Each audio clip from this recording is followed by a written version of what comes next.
chers internautes de Actusen.com, bienvenue à votre émission En Aparté. En Aparté a le plaisir de recevoir aujourd'hui Maître Mame Adama Gueye, avocat à la Cour, par ailleurs membre de la plateforme Avenir Sénégal bi ñu gëm.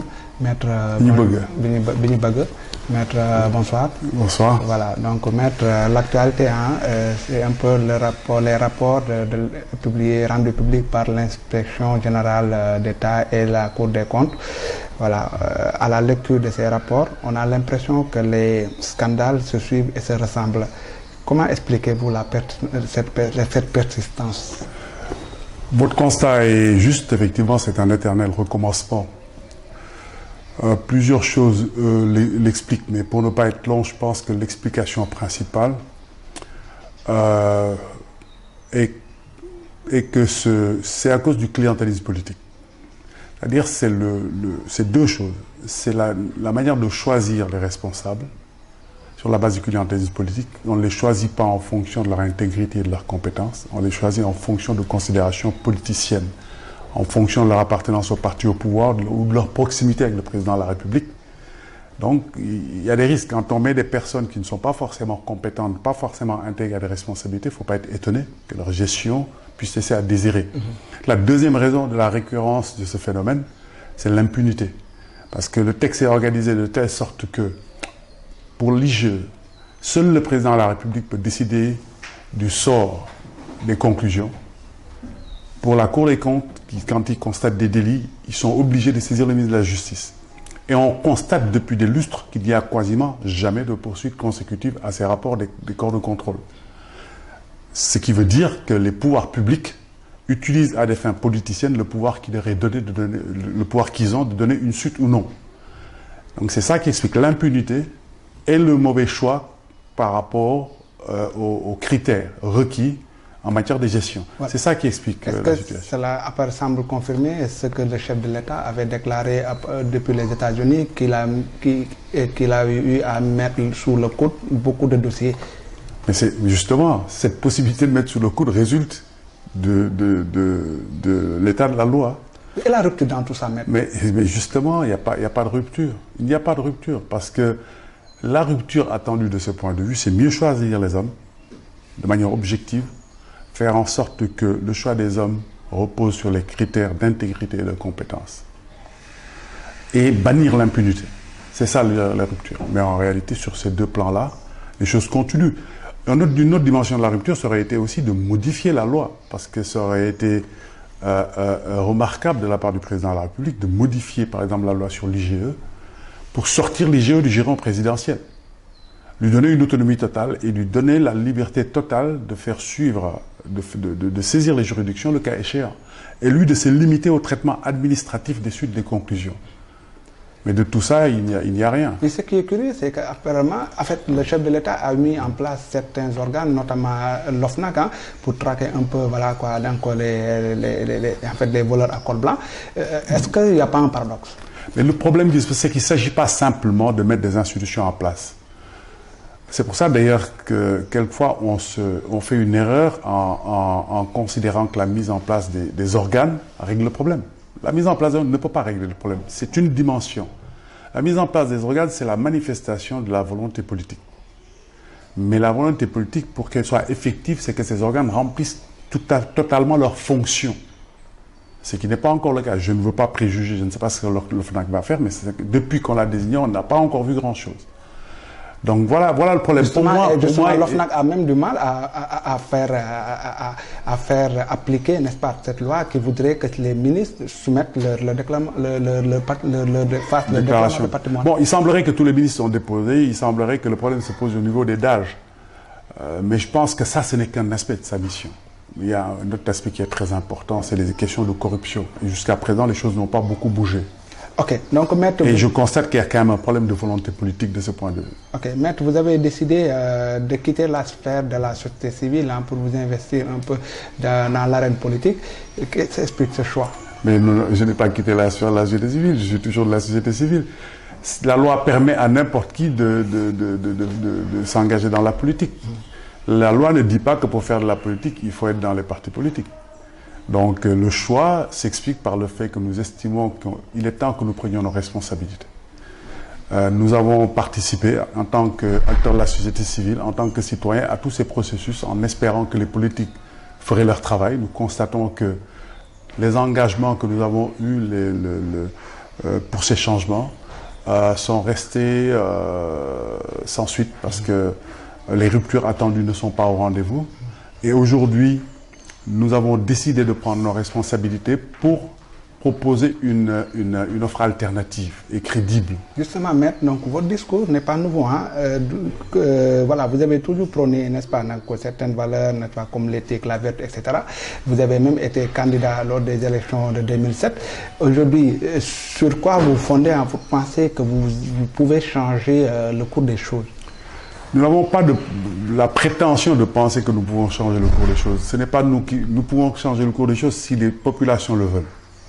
Ça dépend des populations. Nous pensons que la situation est assez mûre pour faire une offre politique alternative, crédible aux populations, fondée sur ces valeurs. Nous pensons que la situation est mûre parce qu'il suffit de voir la perception des populations par rapport aux acteurs politiques et aux partis politiques.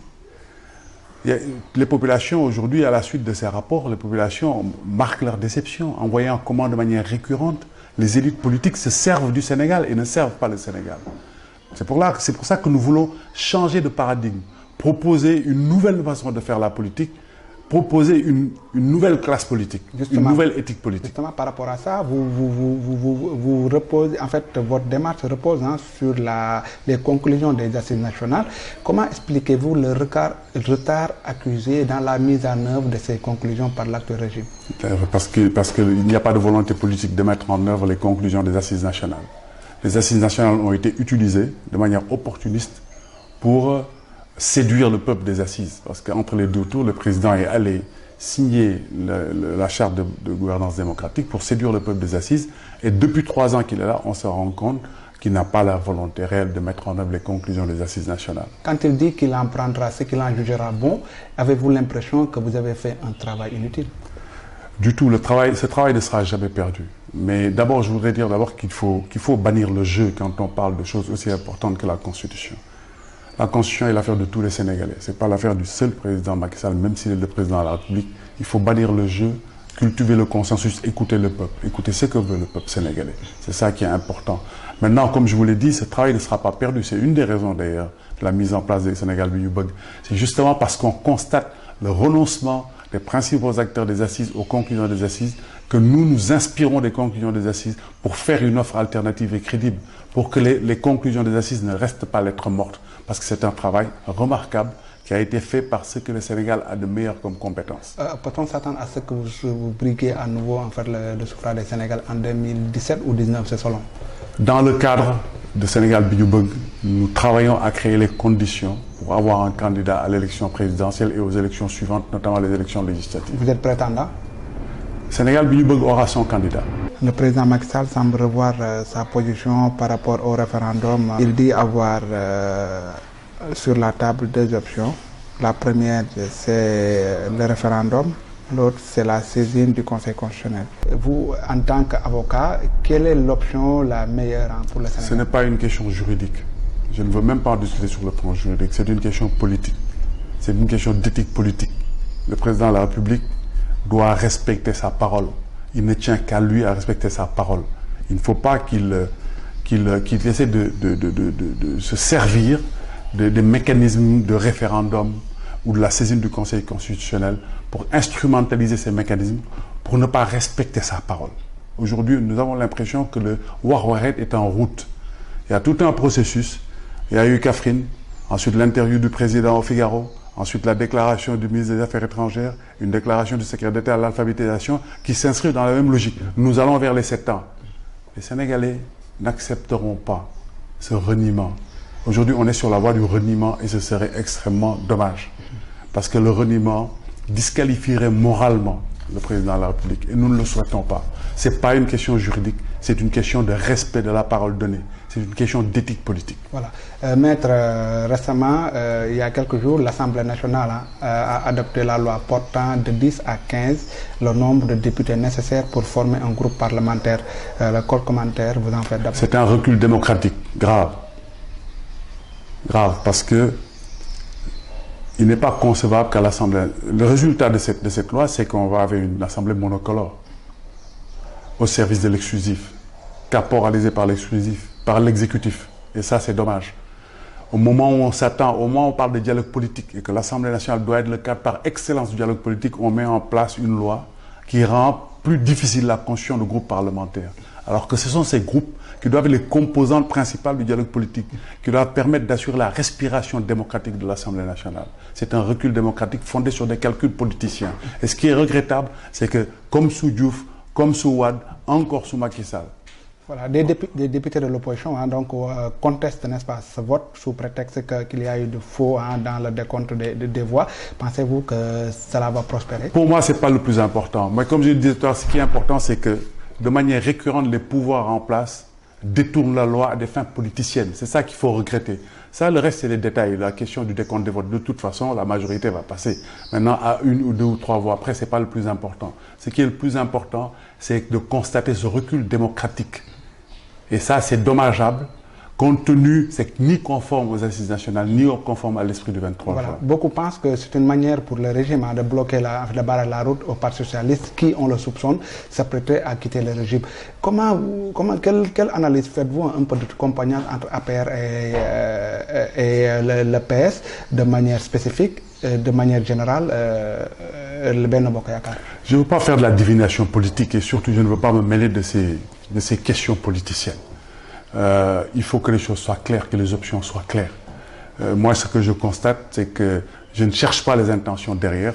Ce que je constate, c'est le recul démocratique qui est regrettable. Pour quelle raison? Je ne cherche même pas à le savoir. Je le constate et je le regrette et j'invite les Sénégalais à faire en sorte que ce genre de pratiques politiciennes cessent. Okay. Donc nous allons aborder le procès de Mamadou Diop qui a été renvoyé récemment à cause de l'absence d'un des prévenus qui est en mission. Comment expliquez-vous cela? C'est dommage parce que c'est extrêmement surprenant parce que quand même c'est l'État, parce que l'agent des forces publiques est un agent de l'État. Et l'État est partie prenante dans ce procès. On ne peut pas comprendre que l'État qui est partie prenante et qui est même représenté par l'agence judiciaire de l'État ne fasse pas en sorte, ne veille pas à ce qu'un fonctionnaire qui est poursuivi dans le cadre d'une procédure judiciaire soit à la disposition de la justice et que l'État l'envoie en mission. Vous pensez qu'il y a une mauvaise volonté de la part de l'État? C'est clair, il y a une mauvaise volonté de la part de l'État. Voilà. Donc vous pensez que le procès ira jusqu'au bout, à votre avis? Absolument, le procès ira jusqu'au bout. Ok. Donc l'autre sujet d'actualité, c'est l'avis rendu par le groupe de travail des Nations Unies qui a jugé arbitraire, n'est-ce pas, la détention de Karim Wade en prison. Partagez-vous cet avis? Je ne partage pas totalement l'avis. Pourquoi? J'ai 3 observations. La première chose, c'est qu'il est très regrettable que le gouvernement de la République du Sénégal ait manqué de délai. Pour un État, c'est totalement irresponsable. C'est la première chose. La deuxième chose, il est regrettable de constater que du côté de M. Wade, on a manipulé l'opinion en faisant dire à cet avis, c'est que l'avis ne dit pas. L'avis ne dit pas qu'il faut libérer Karim Wade. L'avis dit que Karim Wade, sa détention est arbitraire, mais liée aux conditions de la détention préventive et du délai dans lequel l'adhésion a été rendue. Ça, c'est une chose extrêmement importante. Et le groupe de travail dit aussi qu'il ne s'occupe pas de la procédure de fond. Ça, c'est aussi une autre chose très importante. Et troisièmement, ce que ceux qui soutiennent M. Wade ne disent pas, c'est que le groupe de travail a dit quelque chose de fondamental. Parce qu'il y avait la détention préventive a été considérée comme une violation de catégorie 1. Les avocats de Karim Wade avaient saisi le groupe de travail pour constater une violation de la catégorie 3, la violation de la présomption d'innocence. Et le groupe de travail dit clairement que le renversement de la charge de la preuve qui est en vigueur au niveau de la CREI n'est pas un renversement de la charge, n'est pas une violation de la présomption d'innocence. Et c'est très important ce que le groupe de travail dit. Parce que le groupe de travail dit ce type de renversement est courant en matière fiscale et de lutte contre le blanchiment et ne viole pas les conventions africaines et des Nations Unies en matière de corruption, toutes deux adoptées par le Sénégal. Même si un renversement de la charte de la preuve aurait violé le droit à un procès équitable et conduit à une conclusion sur la catégorie 3, en l'espèce, le type de renversement est admis en droit et de l'avis du groupe de travail, il n'y a pas de violation de la présomption d'innocence. Ça valide la procédure devant la CRI, enfin la législation de la CRI qui renverse la charge de la preuve, et c'est quelque chose de fondamental. Oui. Parce qu'il y avait tout un lobby qui était en train d'être mis en place pour la suppression de la CRI sur cette base-là. Justement, mais même si on ne supprime pas, mettre quand même la CRI, est-ce qu'il n'y a pas lieu de revoir un peu certaines dispositions de la CRI, notamment le renversement de la charge de la preuve? Absolument pas, c'est que je viens de vous le dire. Le groupe de travail qui a été saisi sur cette question a dit que le renversement de la charge de la preuve n'est pas une violation de la présomption d'innocence. C'est valable en matière fiscale, mais ça comme dans d'autres domaines. Ici par beaucoup d'organisations civiles. Mais c'est pour ça qu'ils n'en parlent pas beaucoup, parce que c'était leur principal cheval de bataille pour demander la suppression de la CRI. Et ils ont été clairement déboutés par le groupe de travail, c'est pour ça qu'ils n'en parlent pas. Ils n'en parlent pas. Effectivement, il y avait toute une campagne pour dire que le renversement de la charge de la preuve est une violation de la présomption d'innocence, était contraire aux conventions internationales, et le groupe de travail dit non. Oui, mais maître, au-delà de l'affaire Karim Wade, quand même, comment appréciez-vous un peu la gestion de la traque des biens mal acquis dans la conduite? Il n'y a pas eu un bon pilotage stratégique. Ça n'a pas été bien géré d'un point de vue stratégique, ça c'est clair. Mais pour revenir à la CRI, les améliorations à apporter, ce n'est pas au niveau du renversement de la charge de la preuve, c'est au niveau du double degré de juridiction. Moi, je suis pour qu'on mette un double degré de juridiction, c'est-à-dire ceux qui sont condamnés puissent faire appel. Ok. Maître, avant-dernière question, c'est par rapport un peu aux coupures d'électricité et les pénuries d'eau qui ont repris depuis quelque temps. Le président Macky Sall a procédé à un réaménagement de son gouvernement. Pensez-vous que c'est ça la solution, c'est la panacée? Mais non, je ne crois pas. Il n'y a pas de solution magique en la matière. Ce que ça m'inspire, c'est une chose. Toutes ces coupures d'électricité, ces coupures d'eau. Et on parle beaucoup de Dakar, on oublie le reste du pays. Dans beaucoup de parties du pays, les populations partagent l'eau avec les animaux. Donc aujourd'hui, ce que ça m'inspire, c'est qu'au moment où on nous parle d'émergence, il faut être modeste. Au Sénégal, les autorités doivent s'occuper des choses basiques. Donner de l'eau, qui est la source de vie aux Sénégalais, est une surpriorité. Donc faisons des choses simples. Avant de tirer du plan sur la comète, faisons des choses simples. Réglons les problèmes des besoins basiques des Sénégalais. Et quand on va à l'émergence, on construit les bases. Les bases de l'émergence, c'est une énergie à suffisance et de qualité. Donc c'est ça qu'il faut faire. Faisons les choses simples, de manière sérieuse et rigoureuse. Est-ce que vous pensez que le gouvernement est sur la voie? Dans quel sens? Sur la bonne voie, en fait, vers la voie de l'émergence, parce qu'on a parlé du financement du PSE, des fonds qui seraient... L'émergence, ce n'est pas seulement une question d'argent. Le financement du PSE n'est qu'une dimension de la problématique. Les prérequis du PSE ne sont pas, à mon avis, satisfaits. Au niveau du PSE, il y a plusieurs choses à dire. Sur le plan de l'approche, c'est bien, parce qu'on se projette sur un long terme, c'est bien. Sur le plan de la modalité de confection du PSE, c'était discutable. On sait les conditions dans lesquelles ça a été fait et ce que ça a coûté. Sur le contenu, il y a certaines bonnes choses, mais il y a beaucoup d'autres choses qui sont discutables. Et notamment un certain nombre de prérequis. Parce que si vous voyez dans le PSE, il y a des facteurs de risque liés aux ressources humaines et à d'autres facteurs. Et on n'a pas maîtrisé ces facteurs de risque. Je vous donne un exemple. Le principal acteur du PSE, c'est l'administration. C'est l'administration. Vous êtes bien d'accord avec moi parce que c'est le bras armé du gouvernement. Au mois de mai, Madame le ministre de la fonction publique a mis en place un comité de pilotage pour la réforme de l'administration. Ça veut dire qu'on n'a même pas encore engagé le chantier. On fait des études pour ouvrir un chantier.